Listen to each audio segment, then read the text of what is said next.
Is there an underground city only available for the rich and elite if the world ends? People dig deep, so let's get into it. The government did an experiment on 600 black men in Alabama from 1932 until 1972. Doctors intentionally infected their patients with 25th, 2007, the CIA quietly released 693 pages of their darkest secrets to the website.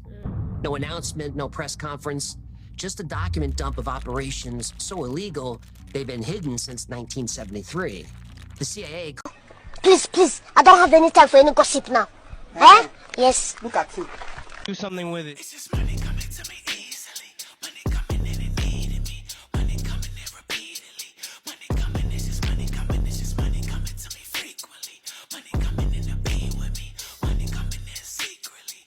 Money coming, it's just money coming. It's just money coming to me always. Money coming in all day. Money coming in all pay. Money coming, it's just money coming. It's just money coming to me frequently. Money coming in to be with me. Money coming in secretly.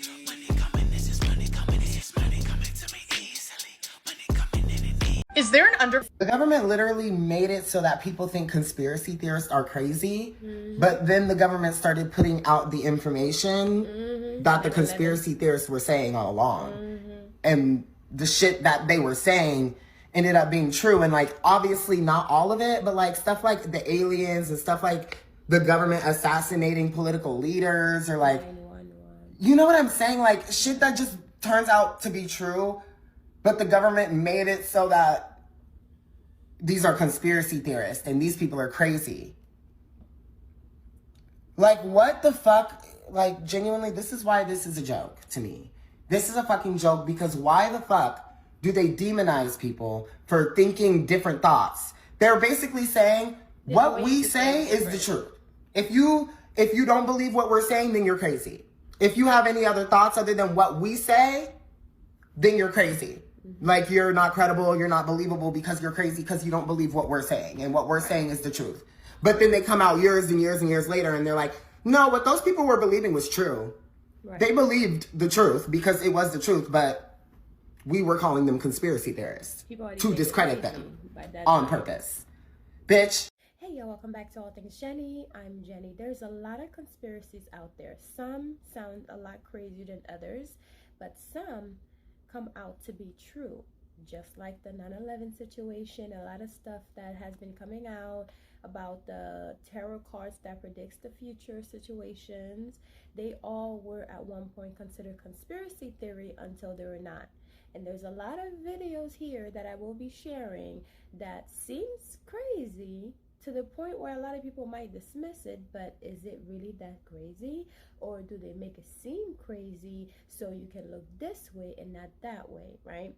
They call a lot of people crazy for saying certain stuff is happening in the world, but is it really being crazy, or are you just looking outside of the box and not just say, oh, I'm not going to question it because it seems crazy, and or I don't want people to think that I'm crazy. But we like to dig deep, so let's get into it. The government did an experiment on 600 black men in Alabama from 1932 until 1972. doctors intentionally infected their patients with syphilis or intentionally refused treatment for those that already had it. Even after penicillin became the known treatment in 1947, they still denied them care for another 25 years. These men unknowingly went on to infect their wives, their children, and their unborn babies. So babies were born with it, and this had epigenetic repercussions. These doctors who promised to care for their patients just watched as they went blind, mentally ill, and died. This isn't just a chapter in history. This didn't just destroy lives in Tuskegee. No, this rewired history, belief, and biology. And if you think that's bad, wait till you hear about what the CIA did to people in hypnosis with LSD and human experiments under the MK Ultra program. That's part 2. I'll get to that soon. The government would never do that. Are you sure? Have you ever heard of Operation Sea Spray? In 1950, the U.S. Navy sprayed bacteria all over San Francisco. This is not a theory. This is not fiction. This is actual real life that you can go on the government archives and confirm. They wanted to simulate what a biological attack may look like, and they basically used US civilians as lab rats. And people got sick, some even lethally. The government didn't ask permission, and they didn't even tell the city. This, my friends, is Operation Sea Spray. The US military wanted to know if a foreign country attacked an American city with biological weapons, what would happen? So they picked San Francisco, a dense, foggy city that would make the perfect test site. But instead of using models or simulations, they released real bacteria into the air. The bacteria that they use is called Serratia marcescens. It was a reddish microbe that they believed to be harmless. Spoiler alert, it was not.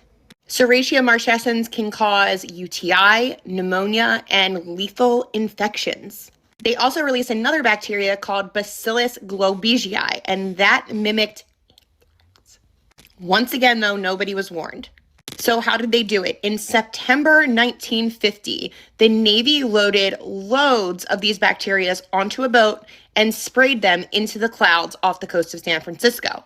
They ran a total of 6 tests in 8 days, and the fog helped the bacteria move inland.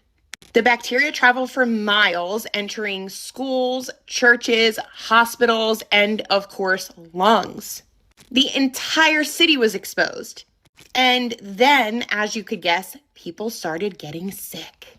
Within days, 11 people were hospitalized at Stanford with very rare, hard-to-treat infections. One 75-year-old man named Edward Nevin was recovering in the hospital from surgery, and this infection was pretty much the nail in the coffin for him. And the doctors were baffled. Don't forget, nobody told the city this was happening. The doctors had never seen this strain before, and until then, there was never an outbreak of it in America. So what did they say? Nothing. There was no alert, no explanation. There was no accountability. The entire operation remained classified for over 2 decades. Families never knew why their loved ones got sick, and doctors were left guessing. It was basically a human experiment in plain sight. So why did they do it? The US was deep in Cold War paranoia. Officials believed that the Soviets would unleash germ warfare. And instead of using military models or uninhibited land, the US military decided to test it on real people without consent. And San Francisco was just the beginning. Other cities were next. After San Francisco, they tested in other locations. The New York City subways, Washington, D.C. bus terminals, army bases, schools, and airports. In total, 239 open-air biological tests were conducted between the 1940s and 1960s, all without public knowledge. Edwin Nevin's family later sued the government and lost. The courts ruled that the U.S. military could not be held liable for negligence during peacetime testing. No one was punished. The public was never compensated. And these tests remain largely unknown to most of the public. So next time somebody says, the government would never do that. Oh, yes, they would. Drop me a comment and let me know if you've ever heard of Operation Sea Spray. And if you want to hear more about secret government projects, make sure you hit that like and follow button to catch me in the next video.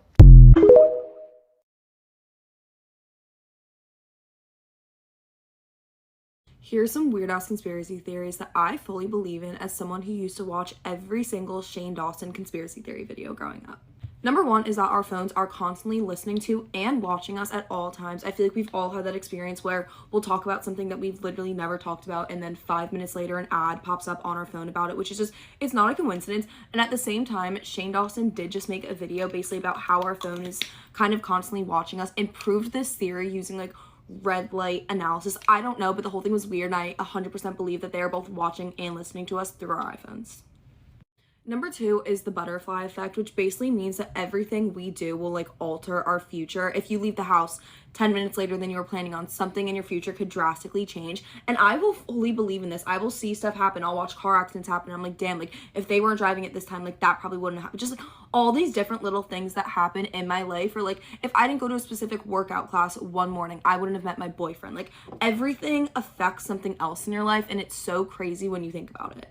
Number 3 is that I kind of think The Simpsons do somewhat predict the future. Like, I'm not saying they have a crystal ball and sit there, but it is just weird the amount of coincidences that show has happened. Like, Donald Trump becoming president, the whole submarine exploding, which is something none of us would have ever imagined. Just, like, all these little things that their show has predicted, and I'm just like, there's something going on because it's just so many coincidences. Like, it's weird. Number 4 is that aliens are 1000% real, and if you don't believe that and think that we are the only things that have ever existed in the entire universe, you are just so ignorant, I think. Like, I'm not saying that they're green little aliens walking around, but there's 1000% other life. And number 5 is that I 1000% believe in some sort of like higher society that is low-key running the world. I'm not saying it's the Illuminati or something like that, but something of the sort where people with power and money are 1000% controlling like our government and the world. I think that recently I've just been shown that money can get you anything in this world. You can grease the palms of pretty much anyone nowadays. And to think that there are not people with power and money that are low-key running everything going on, I feel like it's crazy.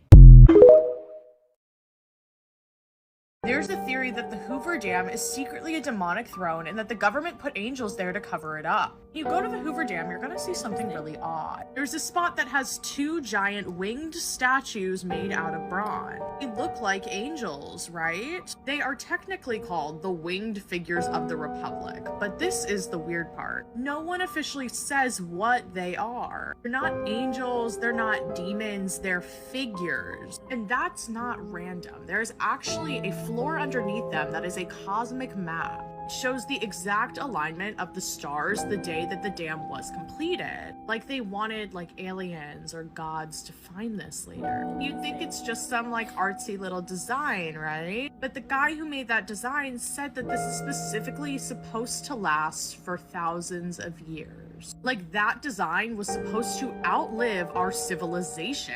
And this is where it gets a little darker. People also call this place the throne of the devil. But why would a dam need a cosmic star map and then 2 20, 30-foot bronze guardians? And then all of these like occult looking type symbols. Well, get this. So over 100 workers died while building the dam. And some people do believe that their bodies were sealed into the concrete and that they were considered to be sacrifices to bless the sculpture. And then on top of all of this, the location of these statues don't really make any sense. Like, why would they have these big designs at a power plant? And if you're religious, you also have to remember Satan was originally an angel. Another crazy thing to note is that the Hoover Dam has been featured in dozens of end-of-the-world movies, disaster scenes, and games. It has always been the center of destruction and secret technology. And then it's like, is that a coincidence or is it programming for us to see it as the key to something? Even the name Hoover comes from a president who was involved in major US power shifts, literal power and electricity. And this makes you wonder if the government is trying to hide in plain sight.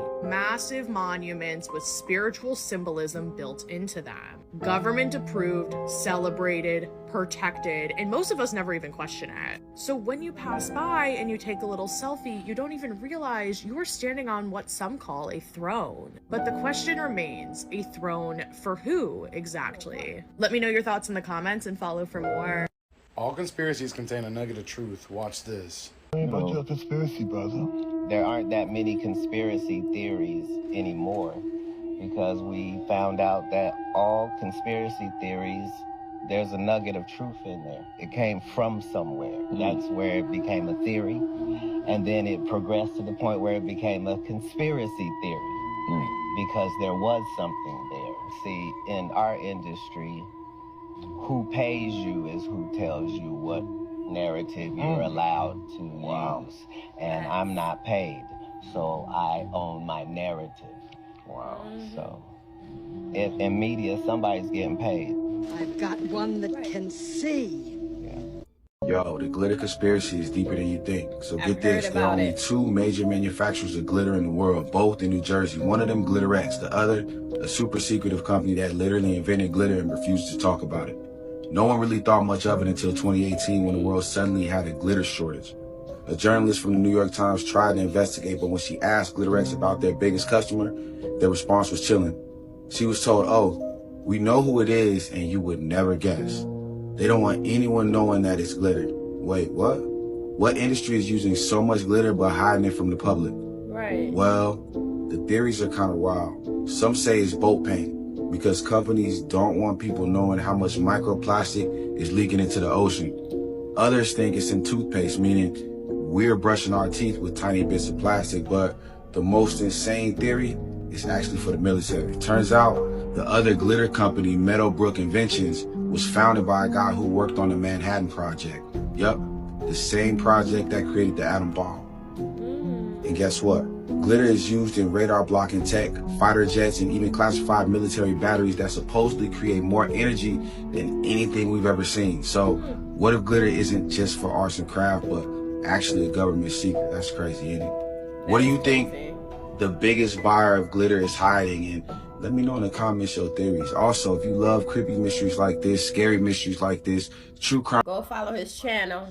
On June 25, 2007, the CIA quietly released 693 pages of their darkest secrets to the website. No announcement, no press conference, just a document dump of operations so illegal they've been hidden since 1973. The CIA called this collection their family jewels. Assassination plots, mind control experiments, journalists on CIA payroll, surveillance of hundreds of thousands of Americans who'd committed no crimes. These weren't conspiracy theories. These were real.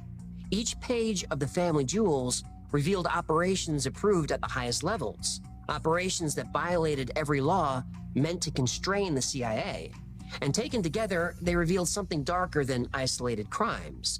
They told a story. The story of the family jewels is the story of the real CIA.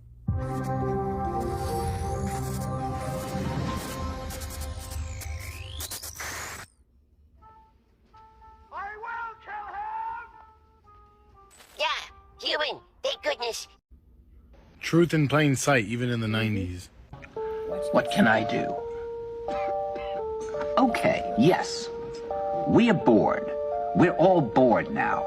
But has it ever occurred to you, Wally, that the process that creates this boredom that we see in the world now may very well be a self-perpetuating, unconscious form of brainwashing created by a world totalitarian government based on money, and that all of this is much more dangerous than one thinks, and it's not just a question of individual survival, Wally, but that somebody who's bored is asleep, and somebody who's asleep will not say no?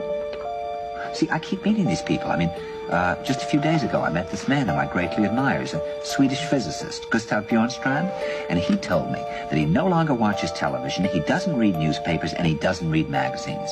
He's completely cut them out of his life because he really does feel that we're living in some kind of Orwellian nightmare now, and that everything that you hear now contributes to turning you into a robot.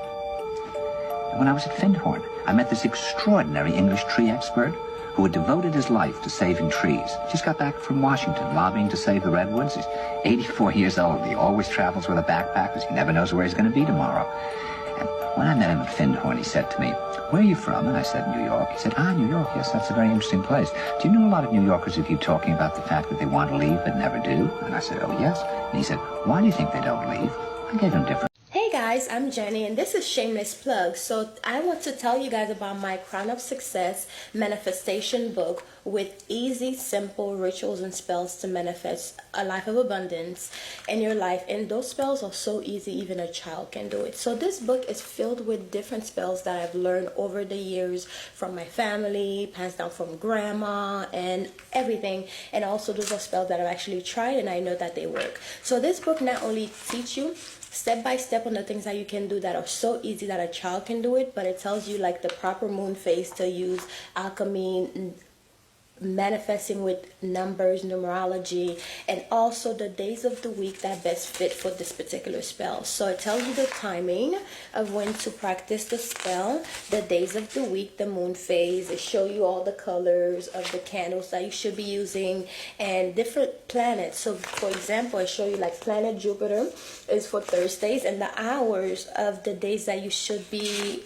doing the spell. So this is an easy road opener spell. So I know a lot of people like to do like different spell work, but if your roads are blocked of course your spells are not going to work. So it's good to unblock yourself first and then start using the spell, especially with the new years and the new days to come.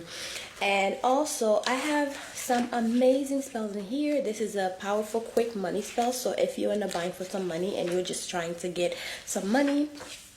And I even have some easy powerful spell to win game of chance. So if you are a gambler, now I don't promote gambling, but if you are a gambler and you're just trying to make some money and trying to make sure you win, these spells will definitely help you. It tells you the best days to do it. So it says the best days to perform this spell is on a Thursday, Jupiter day.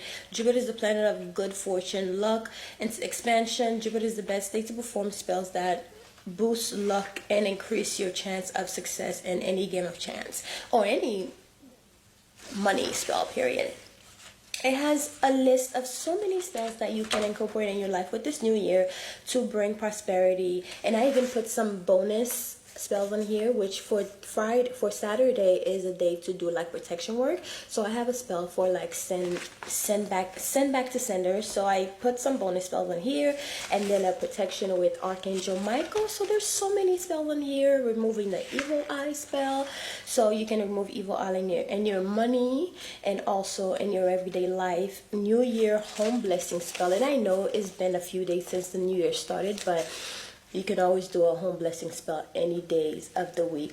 As long as you need it, you could do it. So anyways, guys, this is my book. It's called Crown of Success by Jenny, and it's available on Amazon, the ebook and also the physical copy. So please grab a copy if you're interested in supporting this channel. This is a way to support the channel and to support me as well for putting out, content every day for you guys. So enjoy. So I hope you guys enjoyed this book, and I hope you go and grab your copy, whether it's the ebook or the physical copy. I say have a physical copy, but it's really up to how much, your wallet and what you can afford. So anyways, I'll talk to you guys later. Bye. Mwah. This is a shameless plug, so just check out my channel, okay? Love you guys. Mwah.